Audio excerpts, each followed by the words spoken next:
आइए एक हम लोग क्वेश्चन सॉल्व करते हैं जो कि इंग्लिश का एक क्वेश्चन है। ध्यान से देखिएगा। पवन हु वाज टीचर। अब ध्यान दीजिए यहां पे लिखा हुआ है कि पवन पवन क्या है? तो पवन एक सब्जेक्ट है। पवन एक क्या है? तो पवन एक सब्जेक्ट है जिसकी जो यहाँ आगे सेंटेंस हम पढ़ रहे हैं ये कुछ एडिशनल जानकारी दी हुई है। तो ध्यान दीजिएगा ये जो एडिशनल आपको नॉलेज मिला हुआ है यहाँ पे इसका आपको कैसे इस्तेमाल करना है और इसके अंदर किस एरर है उसको कैसे खोजेंगे। आप देखिए तो जो ये हु है वो असल में आपका एंटीसिपेंट कॉमन है। तो ये कैसे लगा? तो ये एक रिलेटिव प्रोनाउन है। किसके लिए? तो ध्यान दीजिए यहाँ पे वॉज जो है तो वॉज क्या है? तो वॉज एक वर्ब है जो कि आगे हु के हिसाब से लगा हुआ है। ठीक है, अब देखिए हु के बाद वॉज के बाद लिखा है टीचर। टीचर यानी कि ये उस पवन का प्रोफेशन बता रहा है कि पवन करता क्या है। तो ध्यान रखिए जब भी हम लोग किसी भी चीज का प्रोफेशन बताते हैं या फिर उसके बारे में कुछ डिटेल बताते हैं तो ध्यान रखिए वो एक सिंगुलर काउंटेबल नाउन है तो बिना आर्टिकल के नहीं आएगा, है ना। तो यहाँ पे हम लोग यूज करेंगे ए, यानी कि हमारा पहला एरर मिल गया ए। यहाँ देखिए हु वाज अ टीचर होना चाहिए था, ना कि हु वाज टीचर। ठीक है, आगे बढ़ते हैं। Went for walk with his seniors, यानी कि यहाँ देखिए जो वेंट है वो आपका एक वर्ब है जो कि पवन के हिसाब से यहाँ पे आ रहा है। तो फॉर आपका क्या है? प्रीपोजिशन। यहाँ पे देखिए जो वॉक आ रहा है ये उसके हिसाब से आ रहा है।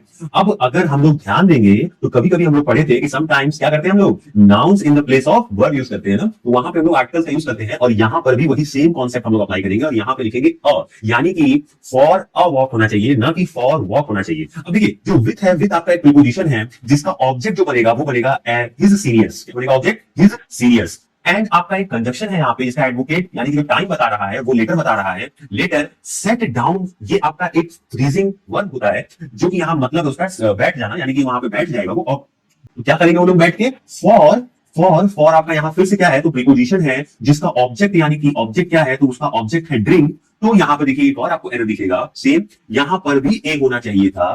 तो जब भी हम लोग वर्ब को नाउन के तरीके से यूज करते हैं तो हम लोग आर्टिकल यूज करते हैं, है ना। जैसे कि ए है ऐसे यूज करिए। आप लोग फॉर और ड्रिंक लिखेंगे किसके लिए? तो टू डिस्कस देयर प्लान्स, यानी कि क्या करने के लिए, क्यों बैठे वो लोग? तो टू डिस्कस देयर प्लान्स को डिस्कस करने के लिए। फॉर क्या है? तो फिर से यहाँ पे पोजीशन है दैट ईयर एनुअल फंक्शन, यानी कि ये सारा क्या हो गया? उसका ऑब्जेक्ट हो गया। देखा आपने कि किस तरीके से हमने 3 एरर्स को इस सिंपल से क्वेश्चन के अंदर खोज के निकाला। तो होप सो आपको कुछ नया सीखने को मिला हो और अगर नया नहीं मिला तो कुछ रिवीजन तो हुआ ही होगा। तो ऐसे ही पढ़ते रहिए और आगे पढ़ते रहिए। धन्यवाद।